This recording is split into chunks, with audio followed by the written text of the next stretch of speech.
The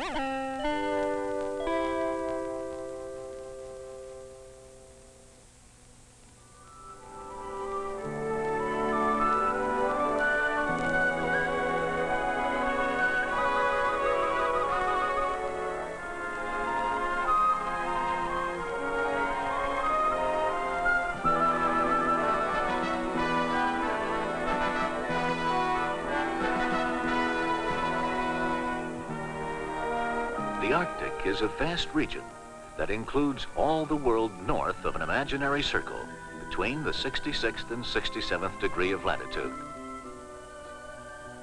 This latitude has special meaning. Above it, there are 24 hours of daylight in summer's longest day, and 24 hours of darkness in winter's shortest day. In this northern land of snow and ice, the polar bear reigns over the animal kingdom.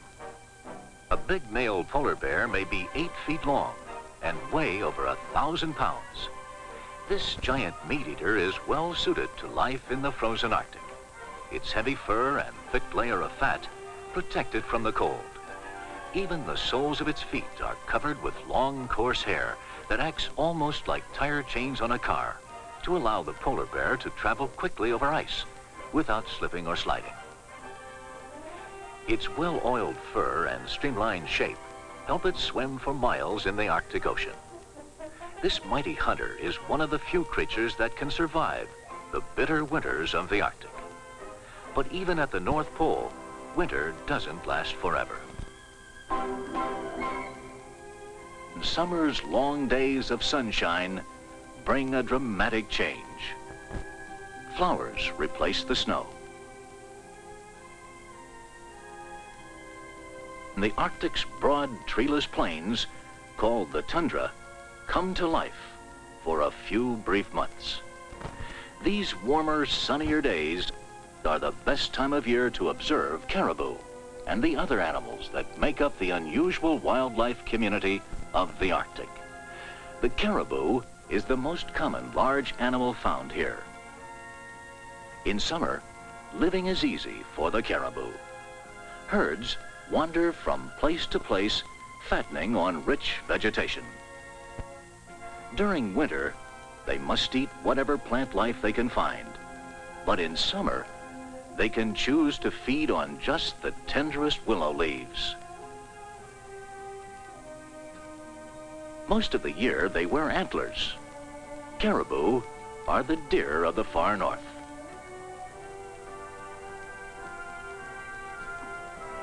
The herds move constantly. During spring and fall, many of them travel hundreds of miles to reach favorite feeding grounds. Soon, the caribou disappear over the ridge. The paths that they follow on migrations are worn into deep ruts from use by generations of caribou herds. A single caribou taken by an Eskimo for food may be the only one left behind when the herd moves on. The golden plover, one of the world's greatest migrators, lives on the tundra in summer. Each year it may fly 16,000 miles from the Arctic to South America and back again. On the tundra, the plover frequently walks, and somehow, from all this land, it picks one special little spot that is just right for its eggs. The golden plover is named for its bright-tipped feathers. Even the chicks appear to be dusted with powdered gold. Their exposed nest has little protection, so if an enemy approaches, the plover tries to lead it away by acting crippled. When danger passes, the play ends. Before winter returns, this plover family will leave the Arctic to begin their long journey south. Jaegers spend much of their lives at sea, robbing gulls of fish. But they come ashore to nest. Watch out for them. These fearless swift flyers don't flee. but attack if you get too close to their eggs. Usually this attack doesn't hurt the victim, but it's often enough to frighten away an enemy and keep the nest safe.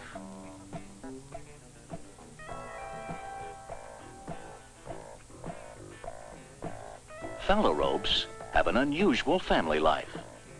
The male takes charge of raising the young because the female leaves home after laying the eggs. The father's duties include leading the chicks to food and safety. Phalaropes are equally at home on land or water. The young leave the nest within a day after hatching. They gather their own insect meals and swim without a single lesson.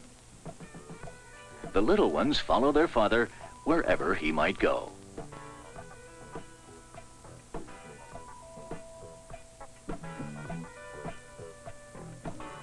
Sometimes one may choose the overland route.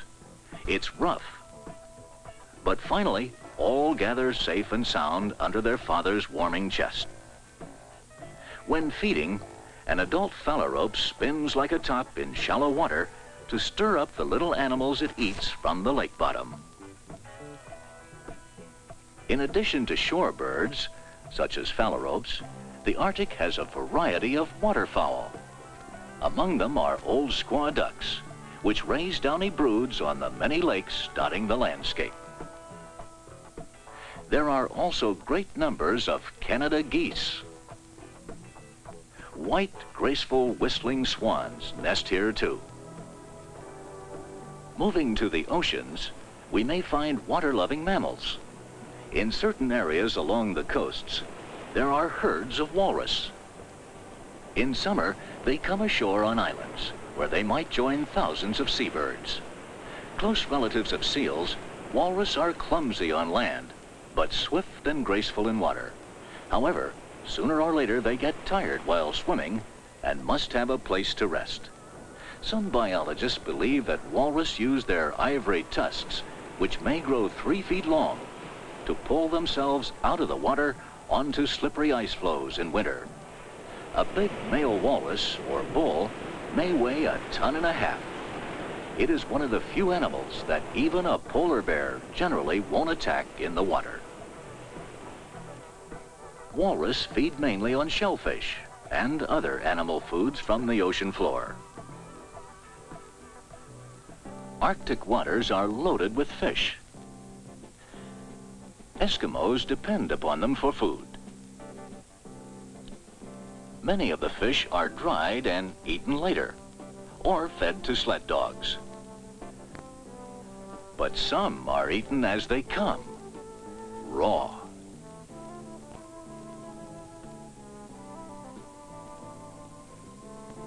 Though water covers much of the Arctic, snow buntings will have nothing to do with it.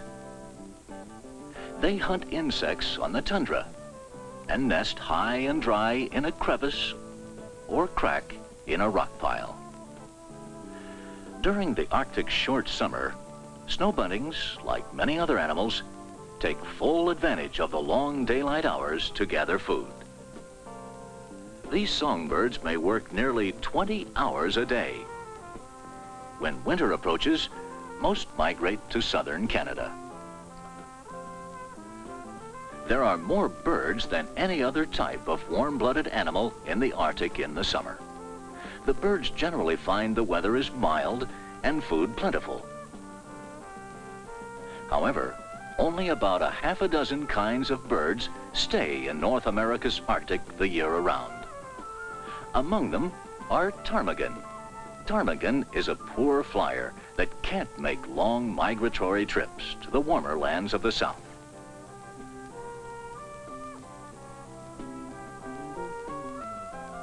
Ptarmigan are red or gray in summer.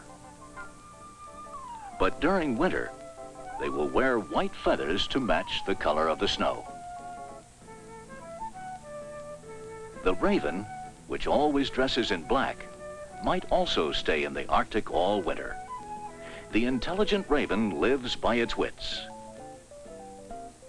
But in summer, even this clever bird can escape from bloodthirsty mosquitoes. The ghost of the Arctic skies, the snowy owl, may stay behind in winter too. It sometimes preys upon ptarmigan and ravens. In their simple nest, the young owls look like fluffy lumps of charcoal. As the young grow up or mature, they too will turn white and learn to use their sharp eyes to hunt food across the tundra. One of the animals they will hunt is the lemming. This common rodent, which is about the size of a field mouse, is active in all seasons. It feeds on grasses and seeds. During winter, the lemming makes tunnel-like runways under the snow. A long, shaggy fur coat helps it keep warm. The Arctic hare is another animal that might be hunted by the snowy owl. Like ptarmigan, the hare will also change color to white when the snow begins to fly.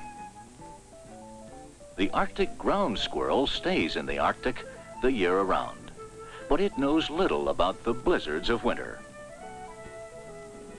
During summer months, it busily scurries around looking for meal after meal in order to gain weight.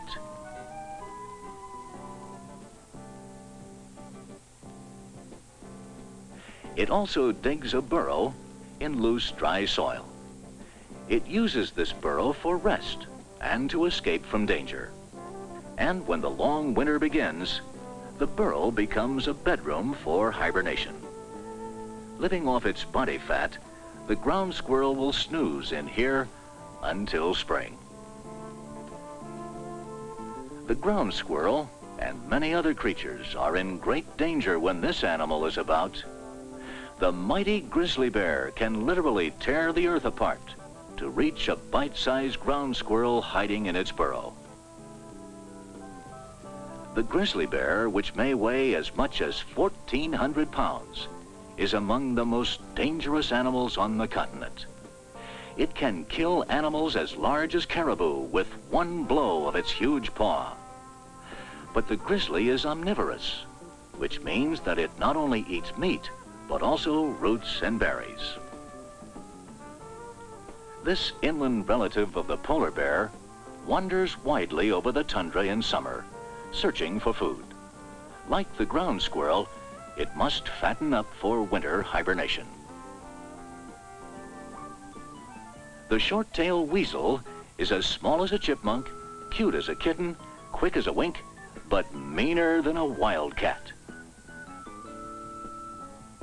At mealtime all year long, meek little lemmings discover the savage fury of this weasel.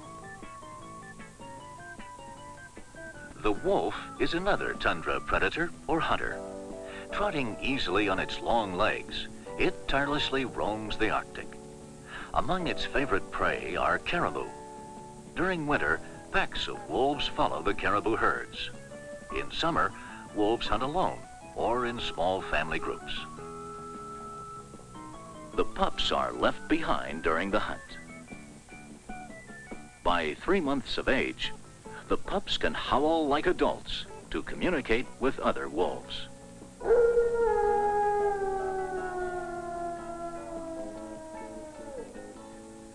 No list of Arctic animals would be complete without mentioning musk oxen.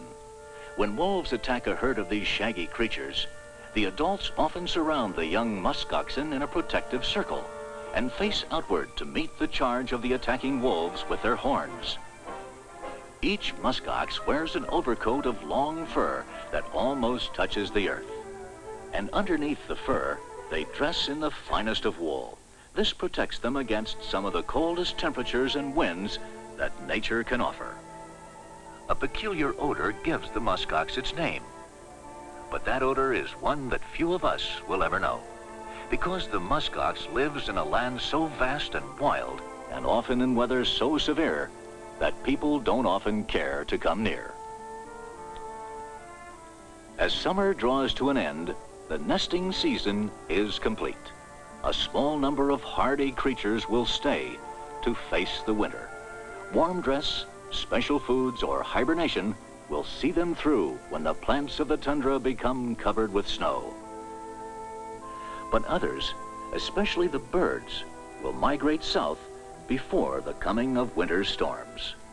They leave behind a land that blooms splendidly for a few brief months in summer's sunlight. But now, the Earth tilts toward winter, and the sun swings lower. Soon, the midnight sun will disappear into the darkness of Arctic winter. It is time to go.